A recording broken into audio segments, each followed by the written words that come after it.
Okay, I just want to take a minute to go over this spreadsheet template and talk about how to fill it in. So first thing that we're asking you to do is to determine a place where you'd like to live um, and enter the name of the place in here. Suppose I want to live in Detroit, the one in Michigan.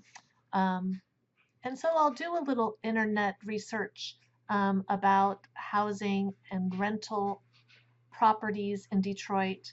Um, and I'll leave this up to you. You can Google this, you can look for a particular place, you can look for the average. But let's say that after I do this research, I find a place that I want to buy and it's, let's say, $300,000. So I'll enter that in here. And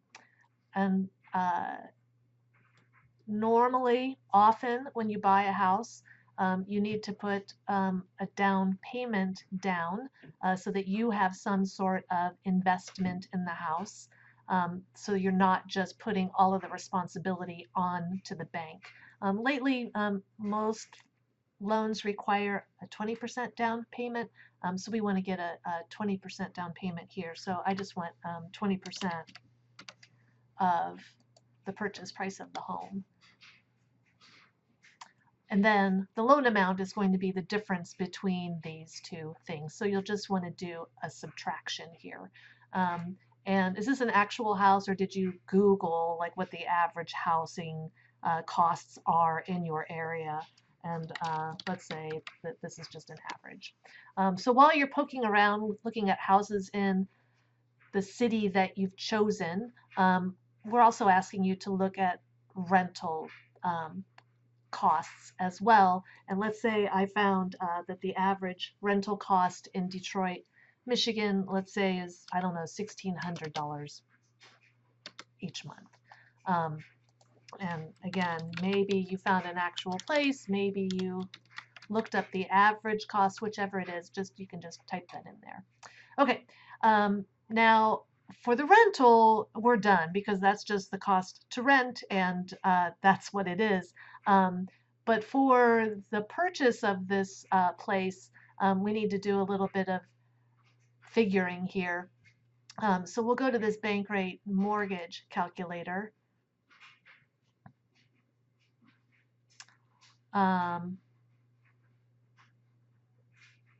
And let's see, the cost of our home is $300,000.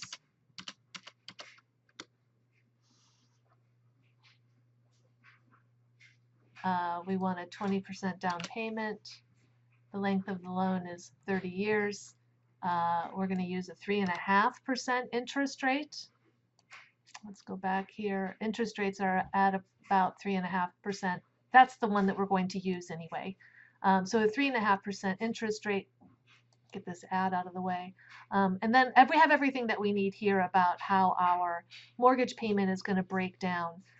So the principal and interest, this is a figure that we want to keep, 1077. So just the mortgage payment, 1077. What else did we find out from bank rate?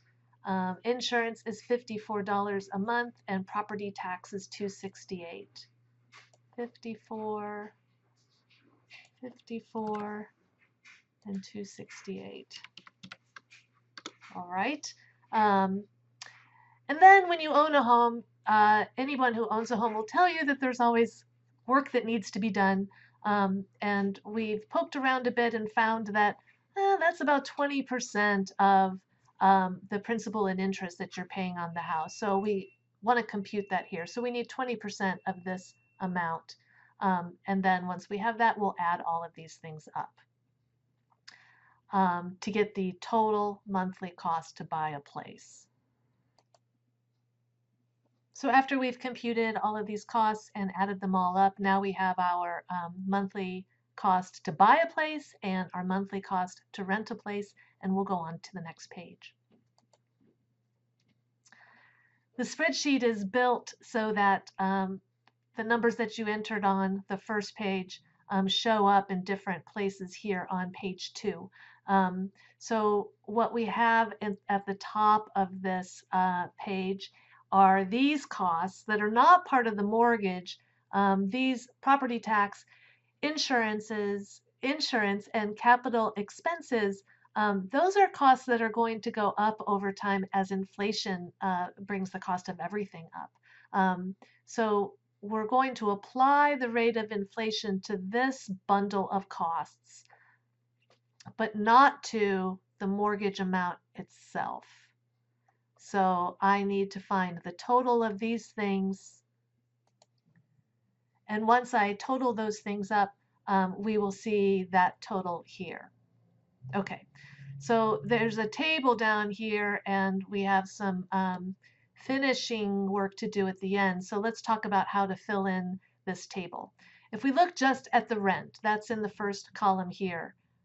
If we just look at the rent here, rent is certainly subject to inflation. So if you remember how we've done this in the past, we want to apply, you see up here, we want to apply 1.75% annual inflation to the numbers that are subject to inflation in our table.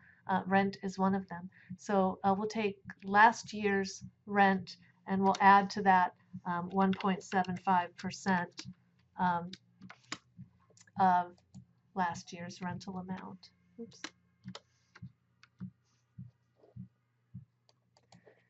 And then once you have the formula in there, you can grab a hold of this formula and drag it all the way down. So we're looking at what happens over a 30-year period. So this is the rent that you pay in a month, and we want to look at the total costs over 30 years, comparing if we rent for that entire period or if we buy. So if you're paying $1,600 a month in rent, how much is that going to be on a yearly basis? Well, it's going to be 12 times whatever this is, right? So you want to enter that value in here. Okay, let me go ahead and do that.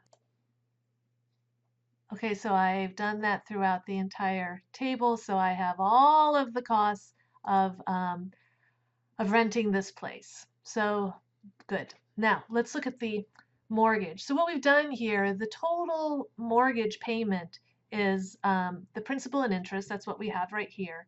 And then the costs that are subject to inflation, which are these other costs that will be part of the cost of owning this house, buying this house. So what will we be paying total? Well, we'll just add these two things up. So that's what goes here. We'll just add these up. This plus this other thing. And then to get the annual cost to buy this house, we'll do the same thing that we did over here and just take 12 times the monthly cost, right? And then we need to apply inflation to these costs. So we'll do the same thing that we did over here. In fact, I should just be able to copy this, right? Copy and paste. Oh, it'll make it the wrong color. Paste the formula there. And now I can drag this cost, right? So it's taking the thing just above it and adding inflation to it. So that looks right. So I'll drag all this stuff down. And then this is just adding those two things up. So I'll drag all of that down. And then in this last column, we're just going to take this thing times 12 and drag all of that down as well. All right, so we've got the table filled in. And now we want to look at, on a monthly basis, over time, how do these two expenditures compare? So at the end, the first thing that we want to do is add up all of the stuff in this column. So we're adding up everything in column J. Remember, we paid a $60,000 down payment.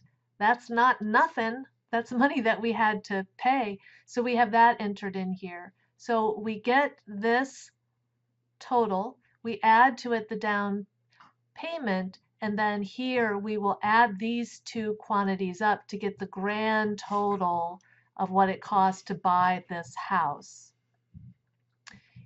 Over here in the rental column, we will sum up column E.